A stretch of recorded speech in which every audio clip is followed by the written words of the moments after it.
गर्मा गर्म चटपटी चटखारेदार कचौरी, बिना आटा गूंथे, बिना मैदा और सूजी के।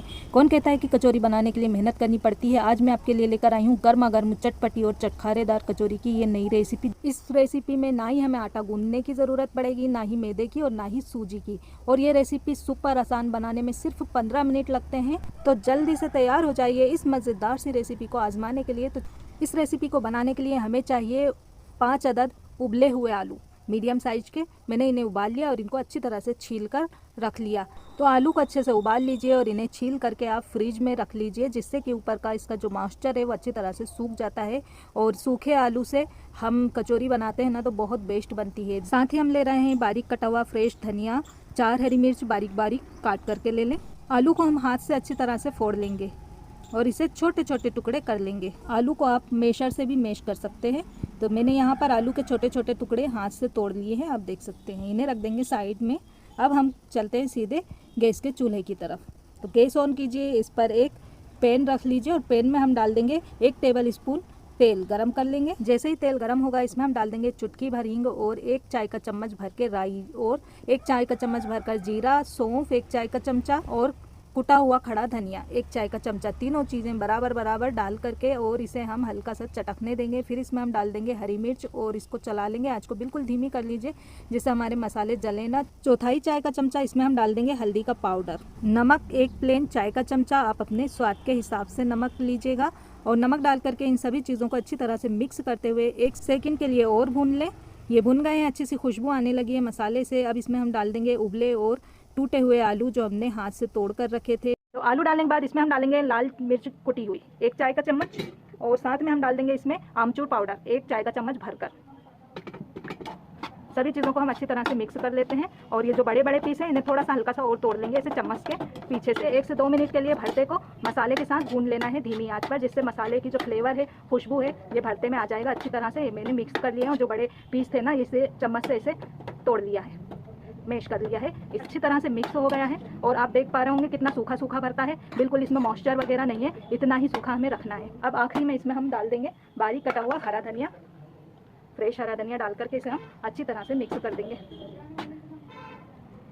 तो ये देखिए अच्छी तरह से मिक्स हो गया है बढ़िया से। और ये जो थोड़े बहुत कोई से बड़े बड़े पीस है ना, तो जब इसके गोले हम बनाएंगे आराम से हो जाएगा हमारा एडजस्ट। तो ये बन गया है, गैस को हम बंद कर देंगे और भरते को हम कर लेंगे ठंडा। आलू का भरता ठंडा हो गया है, इसमें से हम थोड़ा थोड़ा सा भरता लेंगे। तो चम्मच से इसे नाप कर लेंगे, जिससे जो हम गोले बनाएंगे ना, एक साइज के बनकर तैयार होंगे। और हाथ में लेकर के इसे इस तरह से थोड़ा सा प्रेस करते हुए गोले बनाएं, जिससे अच्छे बढ़िया चिकने गोले बन करके तैयार हो जाएंगे। ये देखिए इस तरह से गोले बना बना करके एक प्लेट में रखते जाना है। यहाँ पर मैंने सारे आलू के भरते के गोले बनाकर तैयार कर लिए हैं। ये देखिए कितने प्यारे लग रहे हैं ना। अब आगे क्या करना है ये भी मैं आपको बताती हूँ, तो गौर से देखिए। थोड़ा सा हटके नई तरकीब में इसमें हम लेंगे यहाँ पर कॉर्नफ्लोर। तो यहाँ पर मैं चाय के चमचे से 4 चम्मच इसमें कॉर्नफ्लोर लूँगी और इसका पेस्ट बना लूँगी पतला कंसिस्टेंसी का। 3 और ये 4 चम्मच कॉर्नफ्लोर ले लेना। इसमें कुछ भी नहीं डालता है, बस सिर्फ पानी डाल करके इसका हम पतली कंसिस्टेंसी का घोल बनाएंगे। थोड़ा थोड़ा पानी करके डालना है, एकदम से पूरा पानी मत डालना और अच्छे से इसे घोल लेना। ठीक है, इसका घोल जो है मैंने बना लिया है और इसकी कंसिस्टेंसी मैं आपको बताती हूँ, इतनी पतली रनी होना चाहिए। ये देखिए, और इसे हम एक साइड में रख देंगे। अब यहाँ पर मैं ले रही हूँ ब्रेड। जैसे ब्रेड का पूरा एक पैकेट ले लें, छोटा वाला मेरा ब्रेड है ना है। और इसके ये जो किनारे हैं बारीक बारीक से हमें हटा देना है, बहुत ज़्यादा मोटे किनारे नहीं हटाएंगे, बस हल्के से इसे हटा देना है हमें। ये देखिए,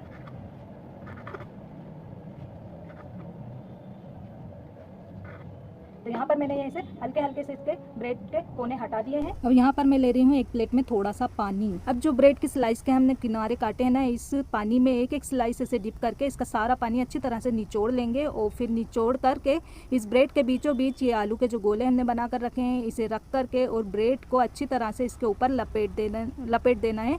जिस तरह से हम कचौरी बनाते हैं, इसी तरह से हमें इस कचौरी की तरह की शेप बना करके रख लेना है। देखिए बहुत इजीली बन जाती है। और इसी तरह से सारी कचौरी बना बना कर एक प्लेट में रखते जाना है। और यहाँ पर अब मैं ले रही हूँ ब्रेड का चूरा, ब्रेड क्रम्स। और साथ में हम ले रहे हैं यहाँ पर ये जो हमने घोल बनाया था ना, तो ये कॉर्नफ्लोर का घोल लेना है। अब क्या करना है मैं आपको बताती हूँ। तो एक कैसे ले लेना और इसमें इसे डिप कर लेना हल्के से। ये देखिए इस तरह डिप कर लेना और इसको इसे चम्मच से उठा लेना। ये देखिए इसका पूरा आप पानी निथार लेना, चाहे तो आप इसे कांटे से भी कर सकते हैं और इसमें डाल देना।